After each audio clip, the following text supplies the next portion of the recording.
need to question some assumptions about this issue of demon possession and exorcism, especially as it relates to our day and age or our economy or our dispensation. When he saw Jesus, he cried out and fell down before him with a loud voice, saying, "What have I to do with thee, Jesus Christ, thou Son of God Most High? I beseech thee, torment me not." I'd love to know, why did the demons select this man? We don't know the rest of the story at this point, but here he is demon-possessed, and Jesus goes to him. Would we be able to tell that he was demon-possessed? That's the question. I think that here and everywhere in the New Testament, when someone was demon-possessed, everybody knew it. Some will say, well, now we recognize it as mental illness, and what they had back then was mental illness. But I would just propose to you that mental illness does not do the kinds of things that you see in demon possession here. There's one camp that discounts demon possession in the Bible and says it really wasn't demon possession, it was mental illness. They called it demon possession. I think that just says the Bible is incorrect, and of course, obviously, I'm not going to go there. I think there's another camp in today's world that isn't of the camp that discounts the Bible, but they're of the camp that fails to rightly divide the word of truth, and they bring all that into here, and they begin to see demon possession all over the place. I want you to notice Jesus is very much in charge. They know he's in charge. There's no question that he's in charge. Whatever he says, they are going to have to do. Nowhere really do you see demons in the Bible as disembodied spirits. They are possessing something. I do not think that we encounter demons in that way. Now, sometimes I've heard people say things like, I just feel a darkness here. I feel an oppression over this place. I have to tell you that I've heard that every place I ever live. If you live there long enough, somebody's going to say, there's just a demonic oppression here. And that means they're having a bad day and they don't like this place.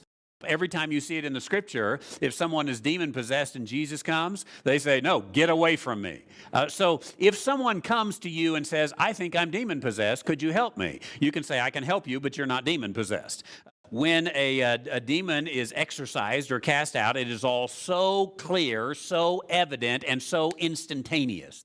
Some would say, oh, wait a minute, there is a command that we cast out demons. And they would go, for example, to Matthew chapter 10, verse 8. If you want to go ahead and look there, we can back up. Here is the words of Jesus. He says, heal the sick, cleanse the lepers, raise the dead, and what? Cast out demons or devils. Freely you've received, freely give. Now, those are imperatives, right? They're commands. Is Jesus telling everybody to do this? That is typically a pretty easy thing to figure out. All you have to do is back up a few verses, right? For example, in verse 5 of that same chapter, these 12 Jesus sent forth and commanded them, saying.